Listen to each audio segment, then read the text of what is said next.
En el primer milenio antes de Cristo, griegos y fenicios surcaban el mar Mediterráneo, creando una compleja red comercial, colonizando nuevas tierras, fundando ciudades y extendiendo su cultura y conocimiento. Llegaron los fenicios a la bahía de Cádiz, y desde el río Guadalquivir hasta la provincia de Cáceres comerciaron con los pueblos indígenas.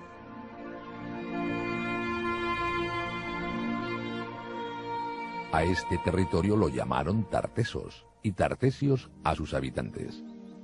Una civilización que desde entonces ha estado rodeada por el misticismo y la leyenda.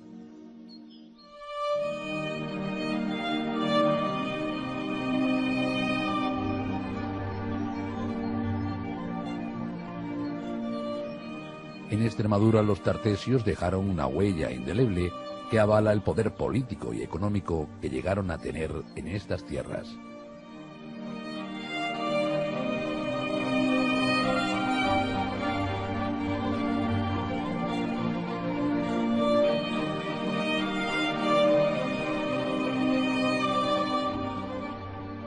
En el río Alagón, los indígenas que poblaban sus orillas lavaban la arena y la grava en busca de las abundantes pepitas de oro depositadas en el lecho del río.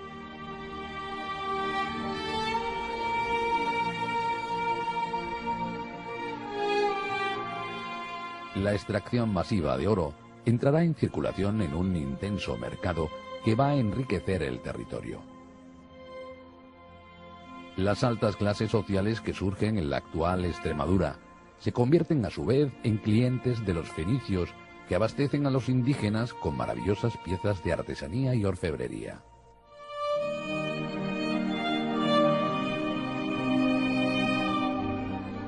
Proceden estos objetos de lugares lejanos, Egipto, Siria, Grecia.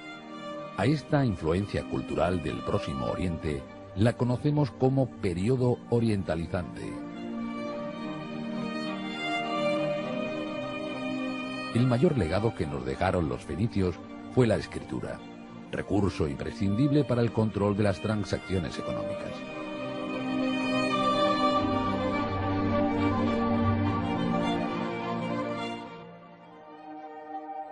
Estos caracteres también los encontramos en las estelas funerarias, convirtiéndose en un elemento de prestigio para el difunto. Una parte de la población indígena residente en las actuales regiones de Andalucía Occidental, Alentejo Portugués y Extremadura harán uso de la escritura. Sus textos van a evolucionar con su propia gramática, que es hoy reconocida como escritura del suroeste. Los expertos no han conseguido descifrar todo su alfabeto, por lo que se desconoce el significado de los escritos aparecidos en Extremadura. ¿Pero qué es Tartesos? ¿Era un reino unificado, un estado? ¿Llegó a existir el rey Argantonio, el hombre de plata que reinó más de 100 años? ¿Qué es realidad y qué es leyenda? Historiadores, arqueólogos o investigadores reconocen lo complejo y desconocido de este periodo histórico. Hay tantas definiciones de Tartesos como casi investigadores que se dedican a ese mundo. Bien, es cierto que hay un pozo común y una serie de conceptos compartidos, pero que luego hay matices diferenciadores de esa realidad sociocultural que se centra fundamentalmente en el suroeste de la península ibérica entre aproximadamente los siglos 9-8 a.C. y finales del VI también antes de la era.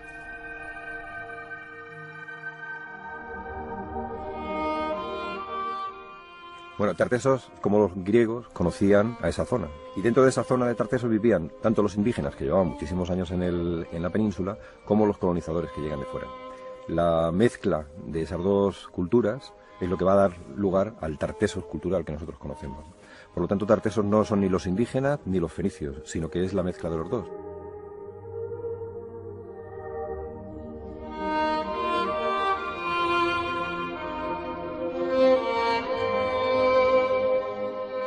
Pues Tartesos se ha definido, yo creo, como el dorado de la antigüedad. Es decir, era un país fabuloso, sobre todo en el oriente del Mediterráneo, donde sabían que el oro, que era extremadamente raro, y otros metales como la plata, que eran muy apreciados en Oriente, allí aparecían de forma fabulosa en grandes cantidades. Y entonces se convirtió en una especie de atractivo mítico, porque también estaba al extremo del Mediterráneo, que era entonces el extremo del mundo conocido.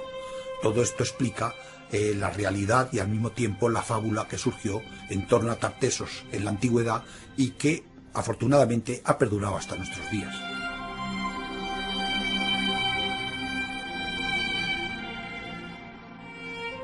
Las vegas del río Guadiana fueron un descubrimiento para los nuevos pobladores que reconocieron el alto valor agrario que ofrecen sus fértiles orillas.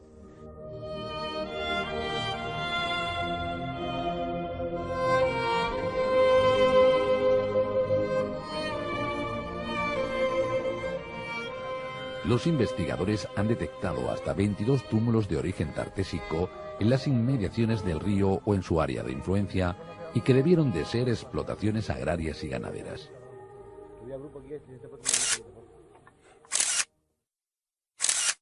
La cultura tartésica, el lugar que ocupa en Extremadura, estaba deshabitado prácticamente. Es decir, no hay prácticamente yacimientos de la Edad del Bronce, ¿no?, que es la época anterior. Ellos lo que hacen es colonizar unas tierras que estaban prácticamente deshabitadas. Por lo tanto, no hay un conflicto, ¿no?, entre gentes.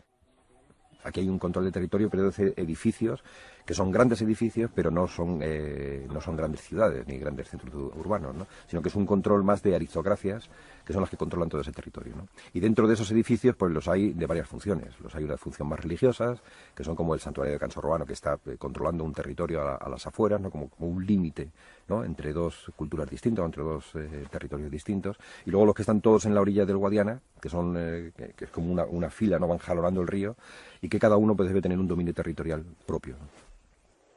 Ese control político y económico se ejercía desde el más poderoso asentamiento tartésico de la época, que estaba a orillas del río Guadiana y respondía al nombre de Conisturgis, ciudad de la que se han encontrado restos en el centro urbano de Medellín y en el Cerro del Castillo.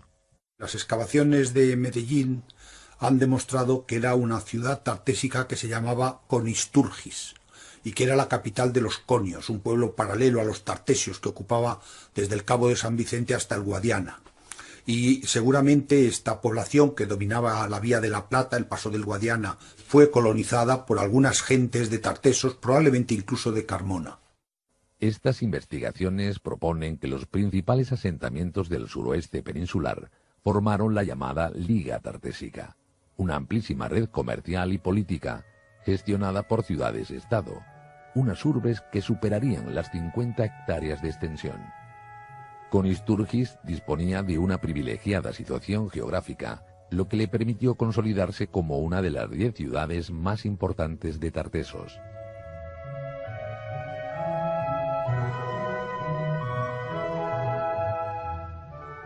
La capacidad económica de la alta sociedad permitía la importación de valiosas piezas de orfebrería y artesanía. Ejemplo de ello es la copa de Eugerios, conocida como Kilis Ática, la más bella copa griega aparecida en la península ibérica.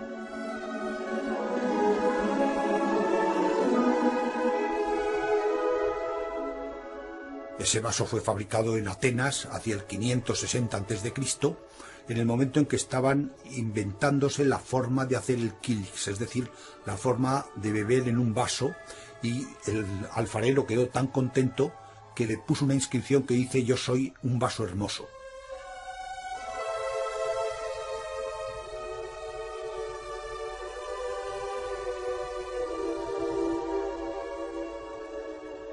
Es un vaso hecho a torno, tiene dos figuras, una por un lado y otra por el otro, entre las dos asas, y luego también tiene unas figuras de gallos en el centro, que evidentemente se verían por debajo del vino para el que estaba destinado a beber.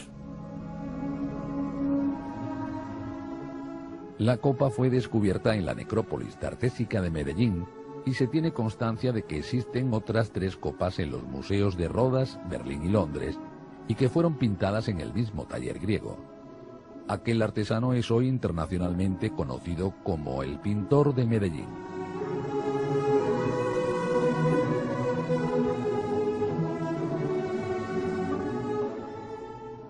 Los numerosos hallazgos en la necrópolis dan fe de aquella entramada red comercial que proveía de objetos desconocidos para los nativos. Bellas y singulares piezas que en ocasiones estaban talladas en marfil, materia prima que no existía en la península. La influencia del mundo tartésico alcanzó la penillanura cacereña, y el enclave mejor estudiado por los expertos se encuentra en el municipio cacereño de Aliseda, un lugar estratégico que controla una encrucijada de caminos que enlazan las cuencas de los ríos Tajo y Guadiana.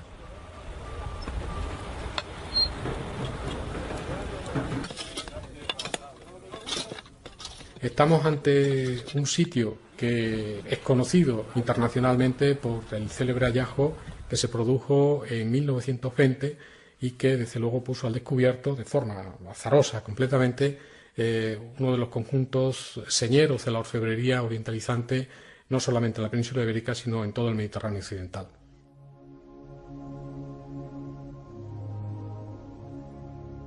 El tesoro, constituido por más de 350 piezas de oro, plata y bronce, fue encontrado casualmente por unos campesinos.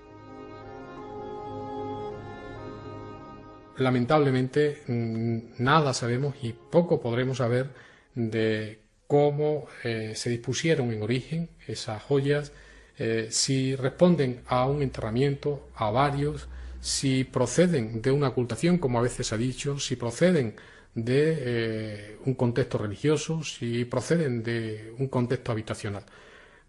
Son preguntas que han quedado congeladas en el tiempo, desde entonces hasta hoy, y son las que de alguna forma pretendemos abordar en el proyecto que llevamos a cabo y que lleva por nombre El tiempo del tesoro de Aliseda.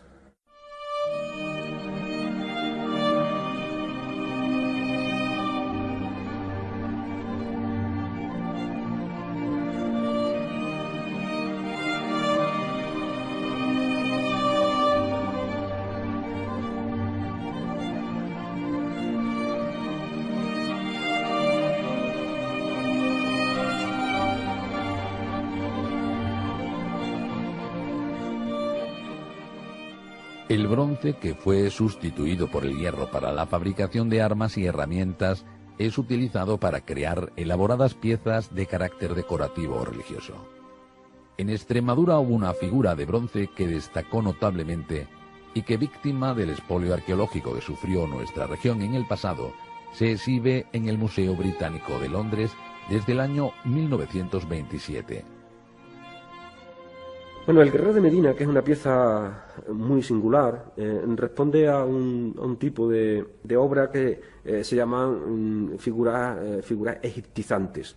Es un grupo que tiene unos patrones iconográficos muy concretos, son piezas muy grandes, de casi 40 centímetros, en torno a los 7, 6, 8 kilos de peso. Representan figuras de varones y que están en posición de andar. En el Museo Arqueológico Nacional hay una gran colección de cientos de piezas de la época en bronce y ninguna de ellas llega a la calidad de este guerrero.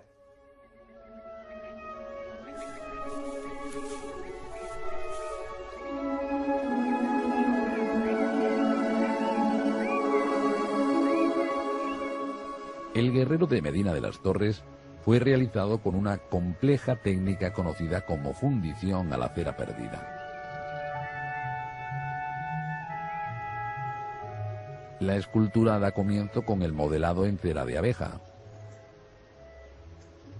La textura blanda de la cera permite al artesano modelar el casco, las trenzas rígidas, una ceñida túnica y un rostro singular con ojos oblicuos que tienen el iris perforado. Finalizada la talla, no ha hecho más que empezar un largo, costoso y complicado proceso que necesitará de una adecuada combinación de diversas técnicas.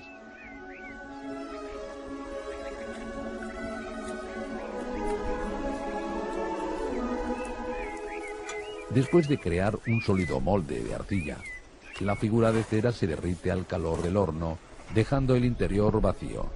Ese vacío es la huella perfecta de la talla de cera. El siguiente paso es fundir el bronce. Para conseguirlo, el horno tiene que alcanzar los 1000 grados centígrados. El molde se rellena con este bronce líquido. Si algún espacio quedara sin cubrirse, el artesano tendrá que volver a tallar otra pieza de cera y repetir todos los pasos. Una vez enfriado el molde, hay que romperlo para extraer la figura de bronce que esconde en su interior. La incertidumbre del artesano ante la posibilidad de un error debía de ser difícil de llevar. No en vano está en juego su reputación y prestigio.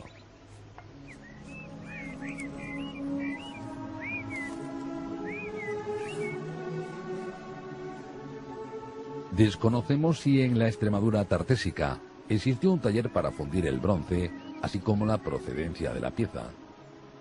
Incluso el lugar del descubrimiento de este guerrero tiene varias interpretaciones.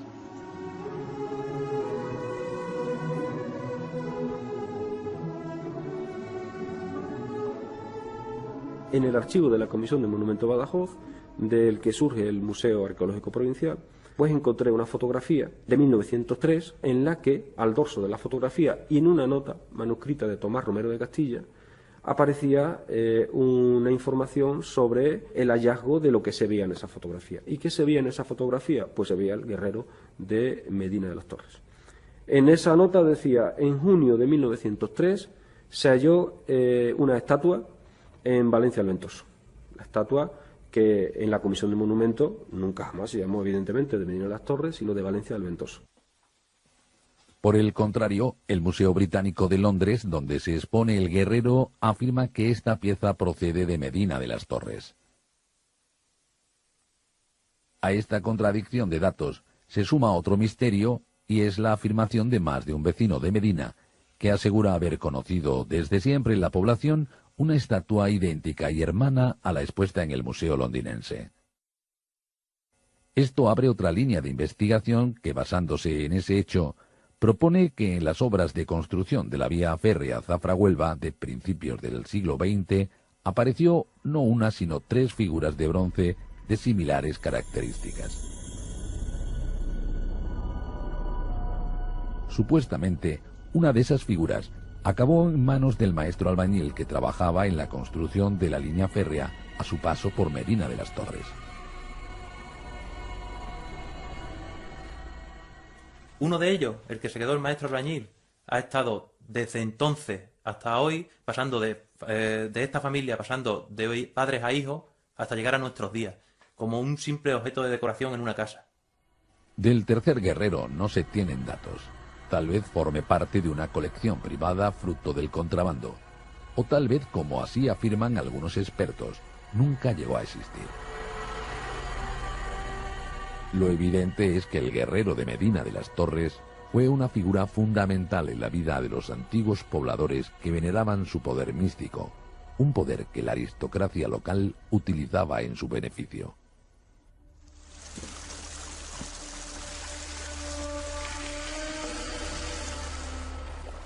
Estamos en el siglo VI a.C.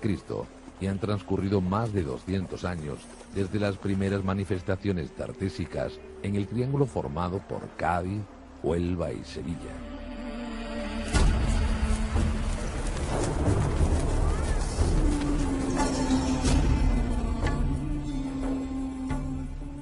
Este territorio va a sufrir una crisis económica y social que obliga a una parte de la población a desplazarse hacia el interior de la península.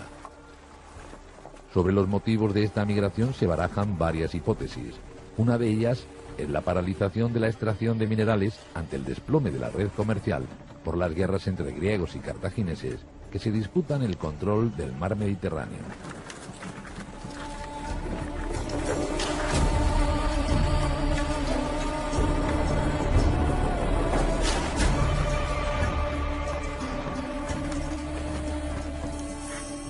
Pero luego, por otro lado, hay otra teoría que cada vez va cogiendo más fuerza y que la están sosteniendo sobre todo los geomorfólogos, y es que hubo un episodio, seguramente un gran terremoto con un tsunami, que pudo arrasar todas esas partes de las costas, ¿no? Y más sabemos que en el Neolítico hubo uno, hubo otro en esta época seguramente, y bueno, todos conocemos el del terremoto de Lisboa, ¿no? Lo cierto es que el Tartésico de tierras extremeñas va a conocer una nueva etapa de prosperidad que se prolongará durante decenios.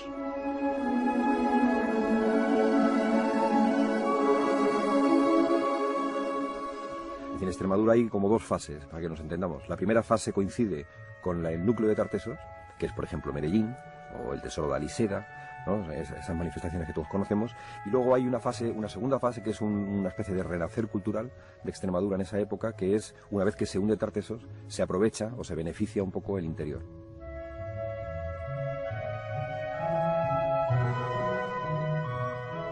Canchorroano ya existía cuando Medellín o Aliseda conocen su mayor esplendor en aquella primera etapa tartésica. Prueba de ello son los 3 edificios de diferentes épocas que se superponen. Pero será en este segundo periodo cuando adquieren mayor notoriedad, a pesar de ser una construcción alejada de los principales ríos y rutas comerciales. Y a diferencia de Medellín o Aliseda, no está en un altozano controlando el territorio, todo lo contrario, se encuentra en una vaguada.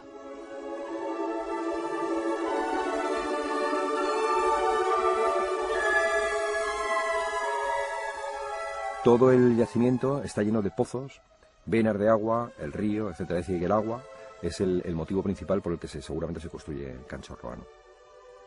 Las manifestaciones religiosas fueron numerosas y sobresalientes. Un lugar de culto que también funcionó como centro comercial.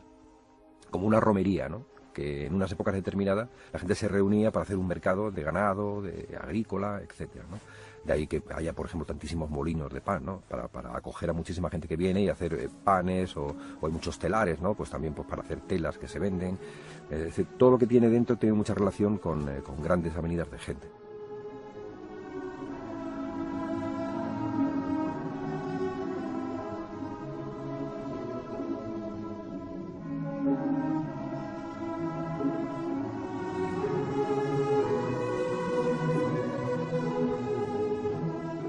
El Museo Arqueológico de Badajoz almacena una ingente cantidad de objetos de Canchorroano. Accesorios de caballería, armas de hierro, esculturas de bronce de gran calidad y más de 100 ánforas. Este conjunto tartésico es el mejor conservado de la península ibérica, y esto se debe a que sus habitantes habían dispuesto todos estos objetos antes de la inmediata destrucción del edificio. Y lo hicieron celebrando un ritual, para posteriormente derribar el santuario, enterrarlo y quemarlo.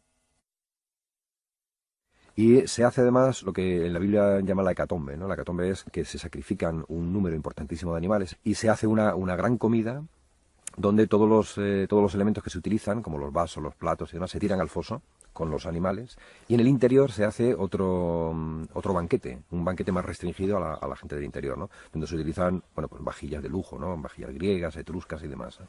Y con todo eso se cierra el edificio, que significa que mucha gente que ha venido aquí tiene que estar echando tierra encima para cubrirlo completamente, y ha llegado hasta nosotros desde entonces prácticamente intocado, ¿no?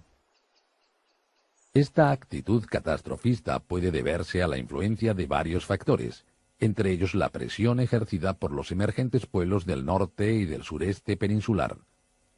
En torno al siglo IV a.C., el ocaso será definitivo y nunca más esta civilización recuperará el esplendor de antaño. Y cuando todos estos túmulos se cierran y demás, hay un vacío de 2 siglos, que ya digo que no se vuelve a recuperar hasta la conquista romana. La conquista romana de esta zona, por ejemplo, fue rapidísima, ¿no? Fue muy fácil de realizar, precisamente por eso, porque había muy poca población.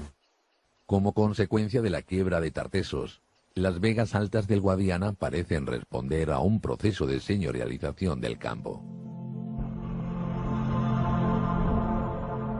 Si Medellín fue el ejemplo de una poderosa ciudad, La Mata forma parte de un modelo de edificios de prestigio social, fundamentados en la posesión de la tierra. Rodeada por un bosque de encinas hoy desaparecido, encontraríamos una residencia aristocrática en la que residía un grupo familiar de entre 15 y 25 personas. Al frente estaría un personaje de rango, un señor del campo.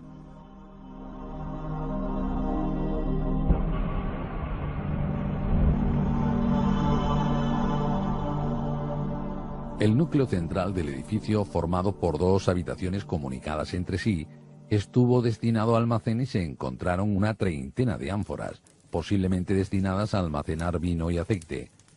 En este espacio también se molía el cereal.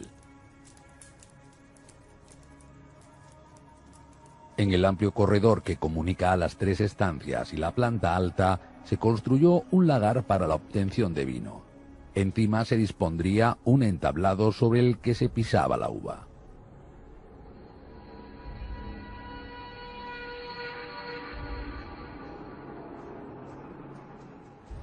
El ámbito doméstico es el más extenso de todos y lo componen 2 habitaciones. La más amplia de ellas está presidida por un gran hogar central, en torno al cual debió de girar la vida familiar. Disponía de un horno tahona y varios puestos de molienda. La zona supuestamente residencial es una incógnita, pues apareció prácticamente vacía. Al tratarse de los espacios con menor superficie, invita a pensar que fuera el lugar de descanso. La planta alta del edificio sugiere una organización similar a la planta inferior. Por último estaría la terraza. Tal vez de aquí proceda gran parte de los 55 molinos barquiformes encontrados entre los escombros.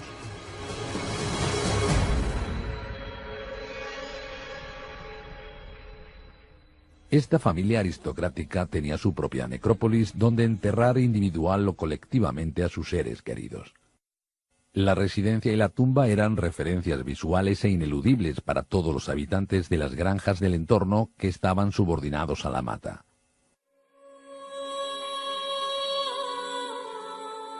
Estos señores del campo apenas tuvieron siglo y medio de existencia y de igual manera que Canchorroano, la mata también fue destruida.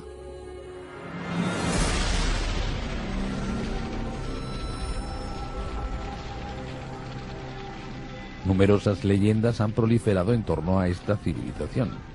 Fantasías que mezclan realidad y ficción, llegando a vincular la legendaria Atlántida, descrita por Platón, con la desaparecida Tartessos. Es un campo especulativo que es libre, para eso tiene el hombre la imaginación, pero no tengo que confundir eso con los procesos históricos que documenta la arqueología, que documenta la historia y que son nuestra memoria colectiva. La comparación la hacemos como el astrólogo y el astrónomo, ¿no? Es decir, una cosa es interpretar las estrellas y otra cosa es estudiar las estrellas, ¿no? Pues es un poco lo mismo, ¿no? O sea, la Atlántida, bueno, está bien, pero no deja de ser un mito, ¿no? Y Tartessos es una realidad.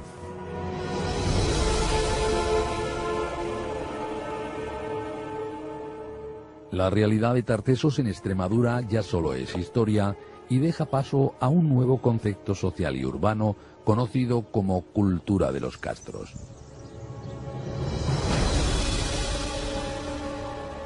Hombres y mujeres procedentes de otras regiones construirán aldeas fortificadas en cumbres elevadas. Estas tribus guerreras defenderán su nuevo hogar de un invasor desconocido e inesperado. Harán frente al más poderoso imperio que conocerá el Mediterráneo, Roma.